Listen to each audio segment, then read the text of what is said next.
A true Canadian talent and a Canadian youth international who has shone for TFC in the past season in Luca Petrasso has just been traded and moved on by the club, who has been sold to Orlando City. And this is really a very surprising move for myself, and a move that I'm taken back by a bit as a TFC fan. Yes, Toronto FC has done this in the past with a lot of their youth and academy players, but I am shocked by this move as I'm a big fan of Luca Petrasso.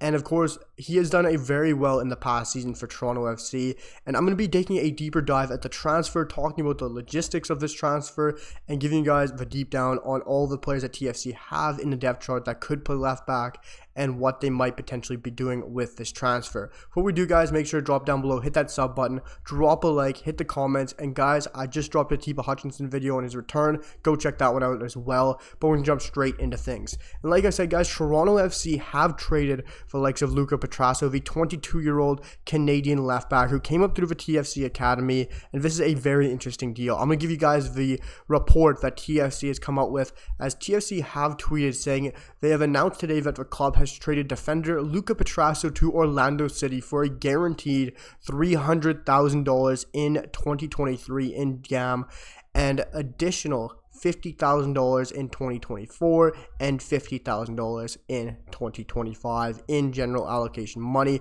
if certain performance-based metrics are met.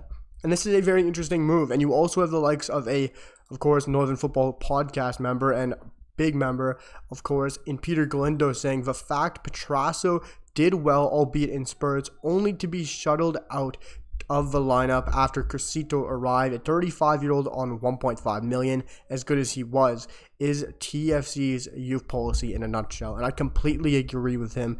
And for me, I'm a huge fan of Luca Petrasso, and you look at what TFC has, who are natural left backs. It was Crescito and the likes of Luca Petrasso. These were out and out left backs. They were not makeshift left backs. They were not full backs who can play both sides. They were not full backs who were changed to play at left back. They were out and out number one left backs who that was their primary position. And yes, I get that you got your Richie Larreyes who can play both sides, but that is not ideal. You want a guy who is suited to that position, who is going to give you everything in that position, and who is ideally suited to that number one left back role. And Luca Petrasso, for me, is a great left back. He has come up through the academy, and that is what you want as a fan. For me, I'm a Manchester United fan. What I want to see is us growing players from our academy and putting them in the first team. That's what they've always done, and that's what I want to see TFC doing. And the fact that they move on from a Luca Petrasso, a guy who is a 22-year-old left back, he's had some stints in the Canadian U17 program, having 3 appearances. He played pretty well this season for Canada, or for TFC. Yes, 23 matches, 2 assists, a 6.7 average rating. If he gives you a 6 or 7 performance every match, you really can't complain. It's an average performance. He's a left back. He's not going to be pumping in goals. He was quality for me. I thought he's a pretty good player, and the fact they move on from him for, yes, albeit 300,000, could potentially be 400,000. It's really surprising for me. I wish we could have got a little bit more. But when you look at who else Toronto FC has, they have no other out-and-out left backs for me. Yes, Richie Larrea, Caden Chung, the likes of JMR, Kobe Franklin, Kosi Thompson, they can all play there. Kosi and Kobe are more so your left backs.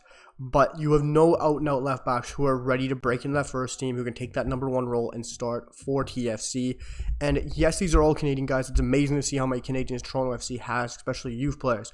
But Luca Petrasso is a 22-year-old who proved himself there until Crescito came in and stole that role. Crescito is now gone and retired from Toronto FC and from football. Luca Petrasso was the obvious replacement. He was ready. He was integrated. Bob Bradley liked him. I guess he doesn't like him as much as we thought he did, giving him 23 appearances. Maybe that was just his only option, but it's going to be very interesting. We all know they're pursuing Richie Larrey to stay. As a Canadian men's national team fan, as a Toronto FC fan, but ultimately a Canadian soccer fan, I want to see Richie Larrey go back in Nottingham, or else get a loan stint somewhere in Europe, which he deserves, which his quality deserves. The only reason they sent him back to Canada was because the MLS was going. He knows the team. He knows he's going to play. That's why they did it. Yes, there's mutual negotiation competition between Richard Larea and Toronto FC, but I really don't want to see that happen, especially for the level he plays at, for how good he is, for the transfer he just got. It's just not worth it for him. And for me, the other guys, Caden Chung, Kobe Franklin, Kosi Thompson, yes, they're quality players, but do I see even jumping into a number one left back role anytime? These are extremely young players, and I think it makes no sense. You got a 19-year-old Kosi Thompson, you got a 19-year-old Kobe Franklin, and yes, of course, JMR is 18, but JMR I think could be ready, but I know that's not his position. The other three, I don't think they're ready. Yes, you look at JMR, for me, he's going to Europe. He wasn't favored under like Ball Bradley. He said he doesn't know what his best position is. He doesn't know what his best role is for JMR, and that makes no sense. JMR was a player that was looked at by European clubs as a top trialist, a player that other clubs wanted to sign and were very much interested in, but they wanted him to have more time in the MLS or to grow.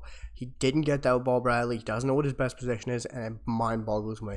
He is one of the best academy products coming from Toronto FC in some time. Everyone has been hyped over him for so long, and it makes no sense for me.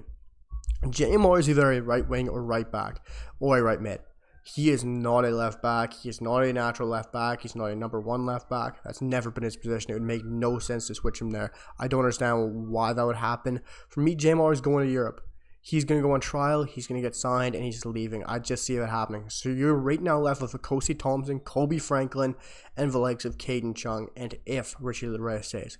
You got three youth prospects there right now who are not really my number one left backs right now. Of course, Toronto FC are in a rebuild year. It's going to be very interesting to see what happens. And I know, guys, I'm a Canadian men's national team fan channel and everything around Canada soccer. I'm a Canada soccer channel, guys. I'm making this video because Luca Petrasso is, of course, a Canadian soccer player. He is a youth prospect of Canada. I think he's a great player, and I had to make this video. It's very exciting to see Canadian talent.